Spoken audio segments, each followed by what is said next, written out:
नमस्कार, कुलकर्णी कट्टामध्ये आपलं स्वागत आहे। आज आपण पाहणार आहोत तवा पिझ्झा। त्यासाठी लागणारं आपण साहित्य पाहूया। पिझ्झा बेस घेतलेला आहे मी। त्यानंतर आपण कॉर्न घेतलेले आहेत, हे मी उकडून घेतलेले आहेत। कांदा मी कट करून घेतलेला आहे, फार बारीक कट करायचा नाहीये, साधारण या आकाराचा केलेला आहे मी कट। शिमला मिरची ही पण कट करून घेतली आहे। मीठ, मेयोनीज, टोमॅटो सॉस आणि मोझरेला चीज। तर हे आपण पिझ्झा बनवण्यासाठी आता पुढची क्रिया करूया। त्यासाठी मी पॅन घेतलेला आहे, पॅनवर थोडं तेल घालून घ्यायचं आहे।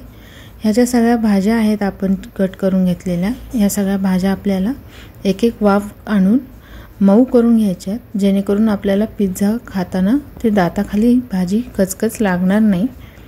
त्यासाठी आता मी कांदा घालून घेतलेला आहे पॅनवर। कांदा नंतर आपण घालणार आहोत शिमला मिरची। शिमला मिरची घालून झाल्यावर आपण कॉर्न जे उकडून घेतलेले आहेत ते घालून घेते मी। हे तुम्ही फ्रोझन कॉर्न सुद्धा यूज करू शकता किंवा उकडून घेऊन सुद्धा यूज करू शकता। आता हे आपण हलवून त्यानंतर थोडंसं भाज्यांना जेवढं लागेल तेवढं चवीनुसार मीठ घालून घेतलेलं आहे।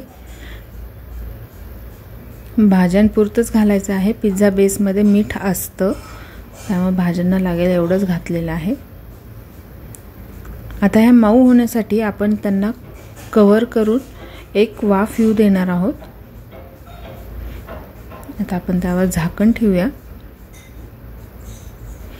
2 मिनिटं थांबून आपण एक वाफ काढून घेऊया। हे पहा, वाफ आलेली आहे, पण आपली अजून भाजी मऊ झालेली नाहीये। तर आणखी एक छोटीशी वाफ मी काढून घेतेय, ही पण आपण 2 मिनिटं थांबून करून घेणार आहोत। आता आपल्या भाज्या मऊ झालेल्या आहेत। आता हे आपण एका बाउलमध्ये काढून घेऊया आणि पुढची रेसिपीसाठी पिझ्झा घेऊन बेस घेऊन त्यावर मेयोनीज आणि टोमॅटो सॉस घेतलेला आहे मी। दोन्ही एकदाच आपण पिझ्झावरच मिक्स करून घेणार आहोत, जेणेकरून तो सगळीकडे व्यवस्थित लागला पण जाईल आणि टेस्ट पण छान येते मिक्स करून घातल्यामुळे। असा आपण सगळीकडे स्प्रेड करून घेतोय हा।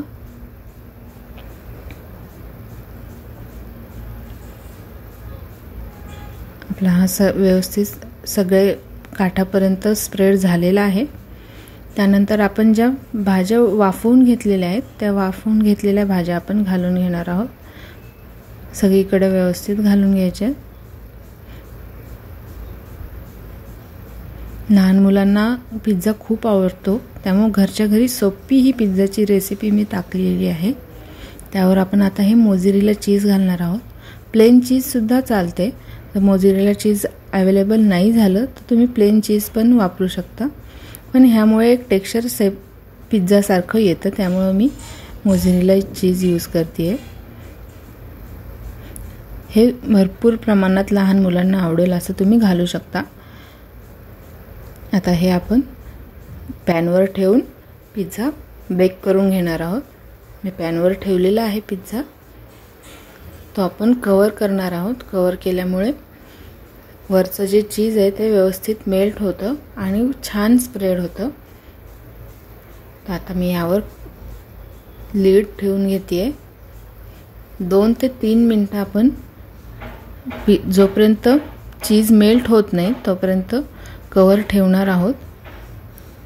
हे पहा, आपल्याला आता चीज मेल्ट झालेलं दिसतंय। आपण हे काढून घेऊया आणि बेसही छान तयार झालेला दिसतोय, खाली गोल्डन शेड आलेला आहे पिझ्झा बेसला। तर आपला पिझ्झा आता रेडी आहे। तर आपल्या चॅनलला तुम्ही लाईक, शेअर, सबस्क्राईब करा। नवनवीन व्हिडिओसाठी बेल आयकॉनला क्लिक करा। थँक्यू।